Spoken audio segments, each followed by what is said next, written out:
I am someone who loves survival games. In fact, that just might be my favorite video game genre. There's something exciting about being thrown into a hostile environment with nothing but your wits and ingenuity and managing to not only survive, but at some point even thrive. The first Forest game had it all. Horror, a great story, awesome enemies combined with a great combat system, and finally amazing crafting options. To me, it was one of those games that all other survival games have to compare themselves to, and so that is what we will do in this review. The first and default question on this channel is always, does it support Ultrawide natively? The answer is yes. Not only does it support both 21:9 and 32:9, but I'd argue that this is by far the best way to experience the game. While one could argue that the island on which everything takes place offers mostly familiar environments, the graphics are still breathtaking. There are moments when I would stop and listen to the sound of a nearby river, the songs of the birds, and the sound of the wind going through the leaves of the trees. And these sounds change as the weather and seasons do too. All of this while enjoying the amazing nature on display before my very eyes. The game can be incredibly immersive, especially when played in super ultra wide due to the fact that it covers your full field of vision. The immersion in this world also enhances the game's horror.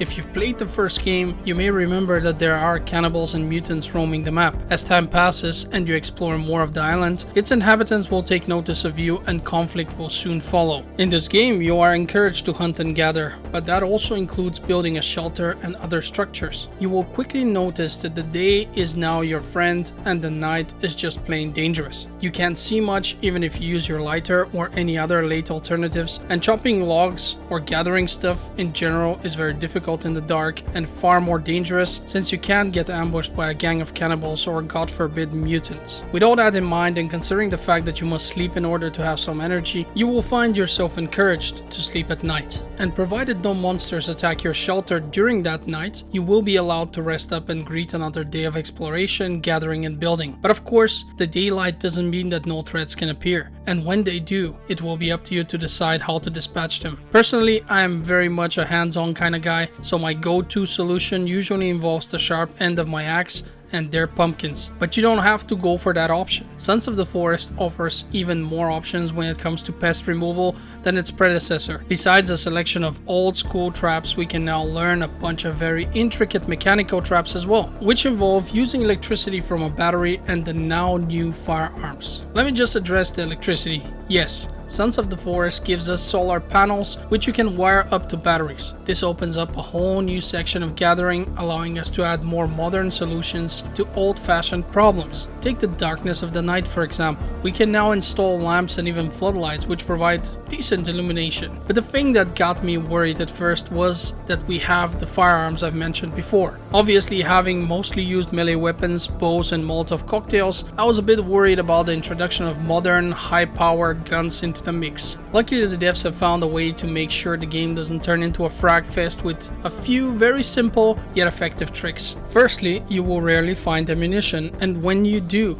it will be in very limited quantities. Secondly, the cannibals who are very vulnerable to bullets are actually quite nimble and recognize that you're aiming at them and perform evasive maneuvers. This may cause you to miss a few times, which is quite upsetting since ammo is sparse in this game. The mutants on the other end come in many shapes and sizes, but there is one general rule which applies here. The smaller and faster they are, the quicker they die if hit, while the big ones are just tanks and will take a lot of hits to drop. With these two things in mind, you will most likely choose your trusty melee weapon in most cases and leave the boomsticks for when the serious threats appear. This is how I chose to play, and it's why the guns were there when I really needed them, but for the most part, I relied on my melee weapon of choice in combination with a bow or a crossbow. And speaking of weapons, let's talk a bit about the exploration. The first game pretty much threw you on the island and let you figure out your own shit. There was very little hands holding in the shape of the occasional node you would find, but for the most part, if you wanted to find good stuff, you had to look for caves on your own, and while this system pretty much forced you to check some online guides, it was okay. Sons of the Forest fixes this by essentially holding your hand a bit too much. Firstly, we now have a GPS device with a map from the start. All we have to do is find one of the many caves and explore it in order to find the laptop, which gives us a marker to the next location. This way, you can explore explore about 90% of the locations which are relevant to the story. In addition to that, some more interesting sites will have an injured soldier who will wave a flare which releases red smoke.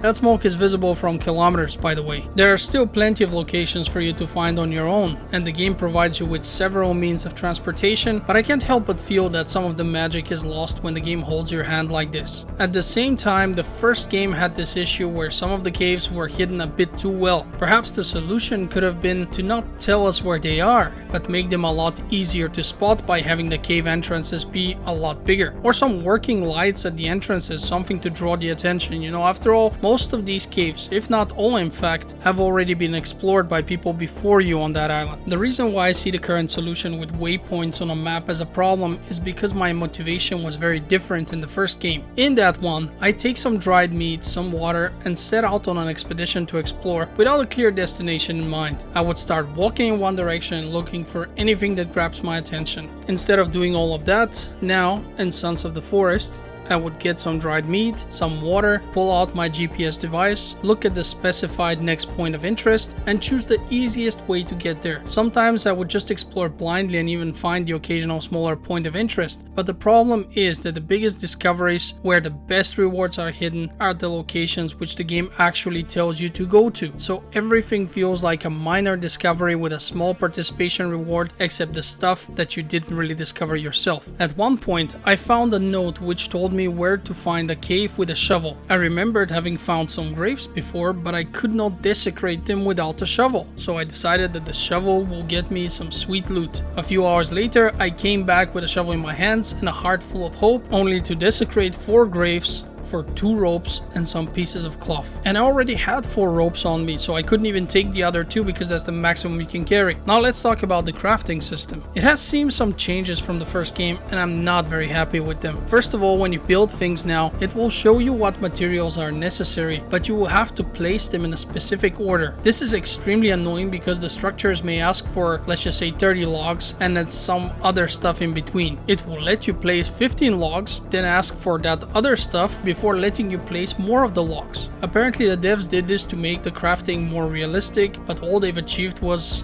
making the process more annoying. You can say many things about Sons of the Forest, but realistic would not be among them. So this crafting change makes absolutely no sense to me. In addition to that, you can craft things in your backpack on the fly, which is the same as before, with the only notable difference that now there's a quick animation which plays out. This is fun to look at, though it can be a pain in the ass if you want to craft a bunch of things quickly. Luckily, the more you craft the same things in a row, the faster the animation goes, so at least they had some mercy with us on that one. Lastly, you can now upgrade your weapons and tools using some of the special material found on the island. Doing so will cause the weather to change and induce rain, which also attracts a bunch of mutants. It's a lot of fun actually, and was quite the shock the first time I tried it because I didn't expect it to happen. This is where I want to talk about something my wife and I noticed relatively early on. This game is much more combat heavy. It just seemed to us like there were more enemies in general, and they were better equipped and smarter too. The cannibals, for example, will sport fancy armors akin to what you can wear, making them much harder to kill at times. Something that pretty much proved this to me was the fact that dying while playing on normal difficulty had next to no consequences. Just like in the previous game, you wake up hanging somewhere or wrapped in a cocoon and can simply get out and grab your backpack with all of your stuff in it right then and there. Unlike the previous game though, you can do that an infinite amount of times. You are never permanently dead, which is good too, since you will likely die a lot more in Sons of the Forest than you ever did in its predecessor. I know we did. Should you choose to play on a harder difficulty mode, things change to how it used to be in the previous game, where the first death is forgiven, but the second time you die for good. Lastly, let's talk a bit about the story. We're not a survival specialist who is looking for our son this time around. We're just a journalist who was called to document everything that happened while helping to find 3 missing people. Early on, our helicopter is shot down, and it appears that the only other person who has survived is a guy from our group, but it doesn't help that the poor bastard is deaf, and the hit seems to have affected his mental capacity quite a bit as well. Not long after we start gathering our bearings and trying to survive in this wilderness, we will notice a mutant who resembles one of the 3 people on our list. She's curious and does not appear to be aggressive, so if we are nice to her, she will join our squad and even assist in combat. Unfortunately, both she and our injured buddy can be killed, so we have to be very careful and make sure to do our best to prevent this from happening, which is not always easy. In fact, fact, I ended up killing the guy without even realizing it. Some mutants attacked our house, so I hid inside and sent a few grenades to greet them, later realizing that our poor friend was among the casualties, which really sucked. That was one lesson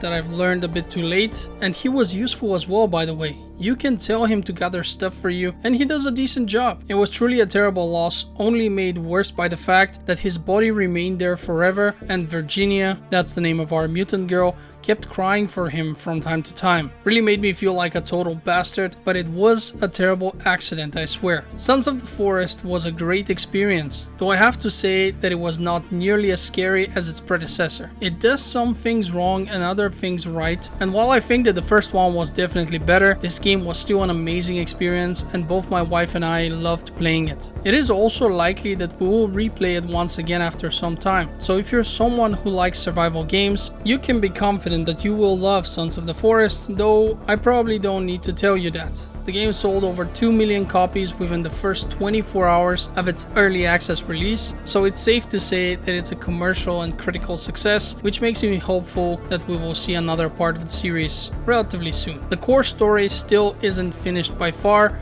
and another game would make perfect sense here. With that having been said, I want to thank you for watching Game Filter. If you want to support me, check out the Patreon links in the description and consider subscribing to the channel. I hope to see you next time. Until then, have a great day. This is Nino signing out.